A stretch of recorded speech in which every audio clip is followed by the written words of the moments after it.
নারায়ণগঞ্জের ফতুল্লায় বাসায় gas leakage থেকে বিস্ফোরণে ৩ সন্তান সহ স্বামী স্ত্রী দগ্ধ হয়েছেন। আশঙ্কাজনক অবস্থায় তাদেরকে জাতীয় বার্ন ইনস্টিটিউটে ভর্তি করা হয়েছে। এই মুহূর্তে ঘটনাস্থলে আছেন সহকর্মী শওকত আলী সৈকত।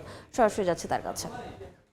এই মুহূর্তে আমি আছি ফতুল্লার গিরিধারা এলাকার একটি গলির প্রবেশ মুখে। আমার এই গলির ভেতরে আমার পেছনে স্থানীয় একজন ব্যবসায়ী শাহজাহান মিয়া তার 10 তলা বাড়ির নিচতলায় এই মর্মান্তিক দুর্ঘটনাটি ঘটেছে। প্রতিবেশীদের কাছ থেকে আমরা যেটা জানতে পেরেছি, ভোর 6:30টায় বিকট শব্দে এই বাড়ির নিচতলায় সবজি বিক্রেতা কালাম মিয়ার ঘরে বিস্ফোরণের ঘটনা ঘটে এবং এই ঘটনার সাথে সাথেই সবজি বিক্রেতা কালাম মিয়া, তার স্ত্রী সাইমা এবং তাদের 3টি শিশু সন্তান, একটি ছেলে এবং 2টি মেয়ে, যাদের বয়স একজনের 7 বছর, দুইজনের 7 বছর এবং একজনের বয়স 10 বছর।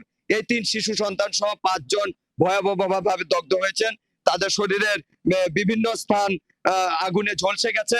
এই ছাড়াও এই বাড়ির যে তাদের পার্শ্ববর্তী আরো 3টি ফ্ল্যাট, এই ফ্ল্যাটের দরজা জানালাগুলো ভেঙে গেছে এবং কালাম মিয়ার ফ্ল্যাটের অধিকাংশ দরজা জানালা ভেঙে ধসে পড়েছে এবং বিকট শব্দে এলাকায় একটা আতঙ্ক ছড়িয়ে, ভূমিকম্প আতঙ্ক বা বোমা আতঙ্ক এরকম একটি ছড়িয়ে পড়েছে। পরে স্থানীয় লোকজন এসে 5 জনকে দগ্ধ অবস্থায় উদ্ধার করে ঢাকা রাজধানীর জাতীয় বার্ন ইনস্টিটিউটে ভর্তি করেছে।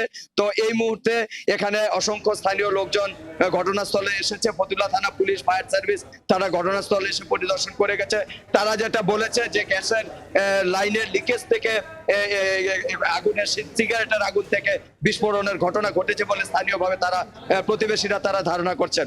এই ছিল নারায়ণগঞ্জের ফতুল্লায় গ্যাসের বিস্ফোরণে 5 জন দগ্ধ হওয়ার সবশেষ। সরাসরি যুক্ত ছিলাম নারায়ণগঞ্জের ফতুল্লায়।